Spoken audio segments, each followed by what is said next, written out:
সঙ্গে অরূপ চক্রবর্তী আপনাদের স্বাগত জানাচ্ছি। বিরোধী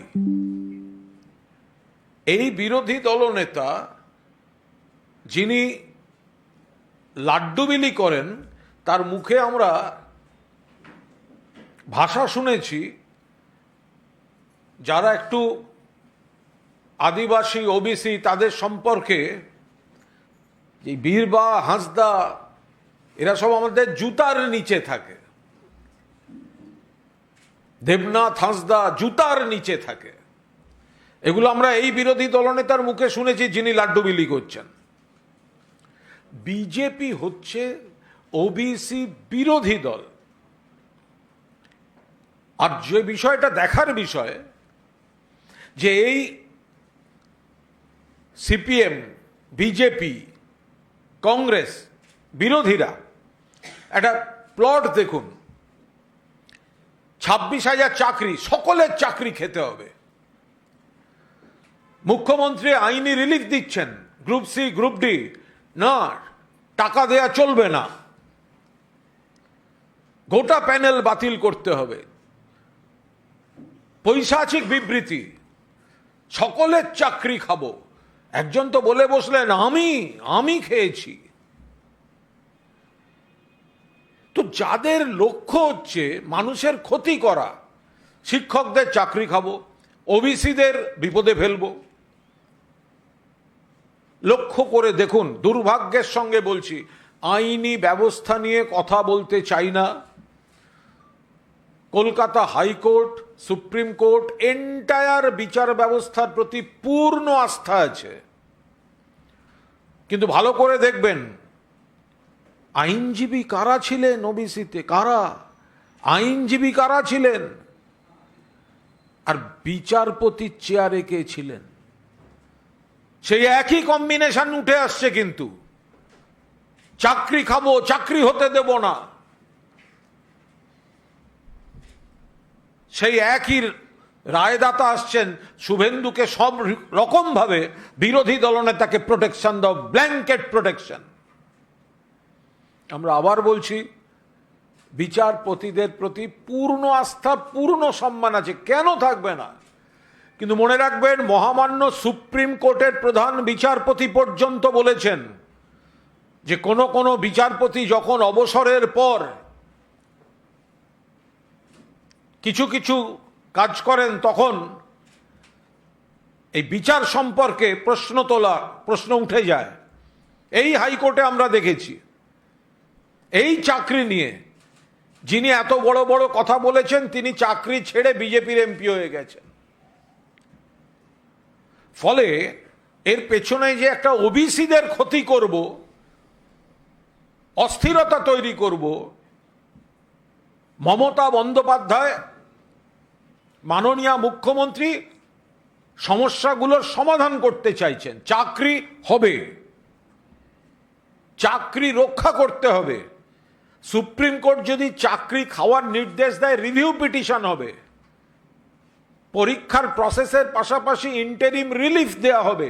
এরা চাকরি খাওয়ার রাজনীতি করে, রিলিফ বন্ধ করার রাজনীতি করে, এবং কোর্টে গিয়ে আইনি জটিলতা তৈরি করে। গতকাল দুর্ভাগ্যজনকভাবে একই কম্বিনেশন খেলছে। আমরা কাউকে কোনো অসম্মান করছি না, কিন্তু প্রশ্ন তো একটু উঠবে।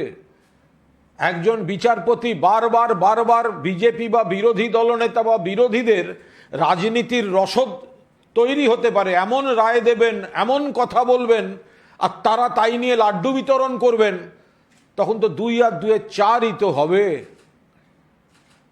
ফলে সেই জায়গায় আমরা আদালতের প্রতি পূর্ণ আস্থা রেখে, বিচার ব্যবস্থার প্রতি পূর্ণ আস্থা রেখে বলছি যে ওবিসিদের জন্য মমতা বন্দ্যোপাধ্যায় মাননীয় মুখ্যমন্ত্রী যেভাবে এগোচ্ছিলেন, সরকার যেভাবে এগোচ্ছিল, সেটা হাইকোর্টের রায়ে বোধহয় ন্যায় বিচার হলো না।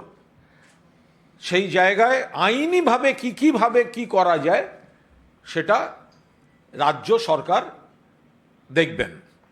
কিভাবে গভীর চক্রান্তমূলকভাবে বিকৃত করা হচ্ছে, আমরা এর তীব্র প্রতিবাদ জানাচ্ছি। কেশরী চ্যাপ্টার 2, কেশরী চ্যাপ্টার 2 যে সিনেমাটি আসছে, সেই সিনেমা, সেখানে বাঙালি বিপ্লবীদের যেভাবে বিকৃত করা হয়েছে সেটা কিন্তু আমরা কোনো অবস্থায় অ্যালাউ করব না। এটা কি করে তৈরি হতে পারে এবং এটা কি করে সার্টিফিকেট পেতে পারে, এটা মুক্তি পাওয়ার আগে কেন এটা আটকে যাবে না? এখানে দেখানো হচ্ছে স্বাধীনতা সংগ্রাম, আর ক্ষুদিরাম বোসকে নাম বিকৃত করে করা হচ্ছে ক্ষুদিরাম সিং। ক্ষুদিরাম বোসকে করা হয়েছে ক্ষুদিরাম সিং। বারীন্দ্র কুমার ঘোষ, ঋষি অরবিন্দের ভাই, বারীন্দ্র কুমার ঘোষকে করা হয়েছে বারিন কুমার। আর তাদের যে ঐতিহাসিক যে ঘটনা, বোমা তৈরি শেখানো, সেখানে সিনেমায় দেখানো হয়েছে কোনো এক কৃপাল সিং এই বিপ্লবীদের বোমা তৈরি করা শেখাচ্ছেন। হেমচন্দ্র কানুনগো কোথায় গেলেন?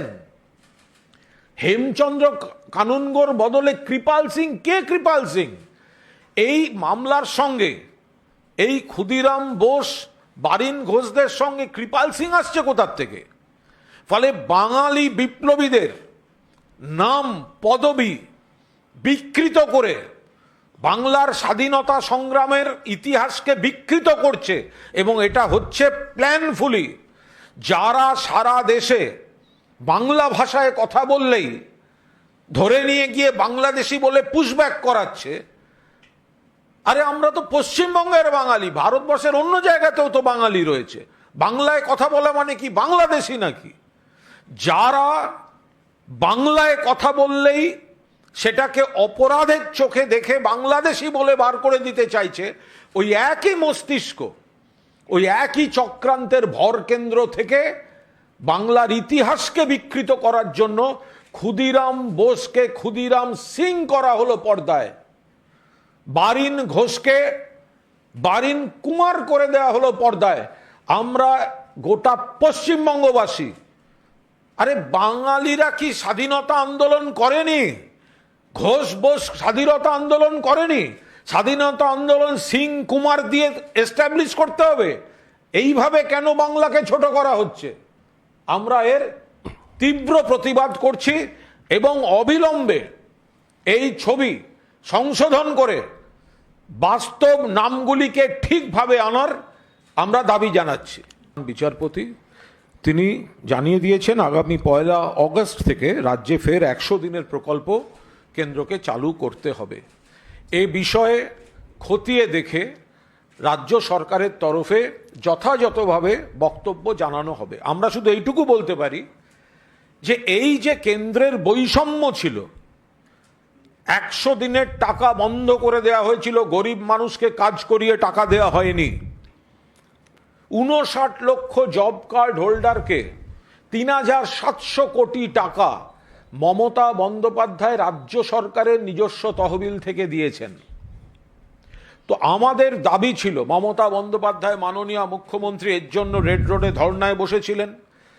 মাননীয় অভিষেক বন্দ্যোপাধ্যায়ের নেতৃত্বে আমাদের সাংসদদের টিম, বিধায়কদের টিম দিল্লিতে ধর্না, ডেপুটেশন দিতে দেওয়া, দিল্লি পুলিশের দমন পীড়ন অভিষেক বন্দ্যোপাধ্যায় সহ নেতাদের উপর হয়েছে।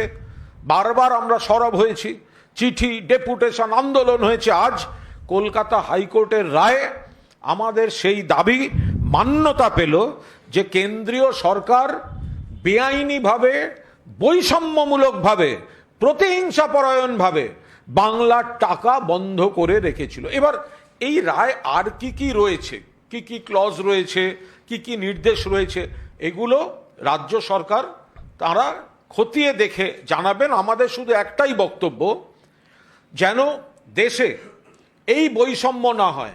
তুমি দুর্নীতি বলে বাংলার দিকে আঙুল তুলছো, আর তোমার ডবল ইঞ্জিন সরকার গুজরাটে মন্ত্রীর ছেলেরা এই 100 দিনের কাজে চূড়ান্ত দুর্নীতি করে অ্যারেস্ট হচ্ছে। তোমার ডবল ইঞ্জিন সরকার উত্তরপ্রদেশ ভুয়ো জব কার্ডের লিস্টে টপ করে, 1 নম্বর নাম হচ্ছে উত্তরপ্রদেশ ভুয়ো জব কার্ড। তো ফলে এই জায়গায় দাঁড়িয়ে বাংলার প্রতি কেবল হচ্ছে ইঙ্গিতপূর্ণ কথাবার্তা, দুর্নীতি হয়, নজরদারি চাই, নিয়ম করতে হবে, আর বাকি জায়গায় লুটপাট করে ফাঁক করে দিচ্ছে অথচ সেখানে টাকা যাচ্ছে, এটা আর চলতে পারে না। মহামান্য কলকাতা হাইকোর্টের প্রধান বিচারপতি যে রায় দিয়েছেন, প্রাথমিকতায় আমরা বলছি সেটা আমাদের দাবি এবং আন্দোলনের জয়। মুখ্যমন্ত্রী মমতা বন্দ্যোপাধ্যায়ের নেতৃত্বে, অভিষেক বন্দ্যোপাধ্যায়ের সেনাপতিত্বে বাংলার প্রতি বৈষম্যের প্রতিবাদে, বাংলার শ্রমজীবী মানুষের অধিকারের দাবিতে যে আন্দোলন চলছে, তার একটা অংশের অন্তত দাবিটা যে ন্যায্য ছিল সেটা মান্যতা পেল। এবার তারা যে যে অবজারভেশন বা অর্ডারগুলো দিয়েছেন, তার কোনটা কতটা ঠিক, মানা না মানা, এগুলো বিস্তারিতভাবে রাজ্য সরকারের তরফ থেকে খতিয়ে দেখে রাজ্য সরকার এর বিস্তারিত জানাবেন। Thank you.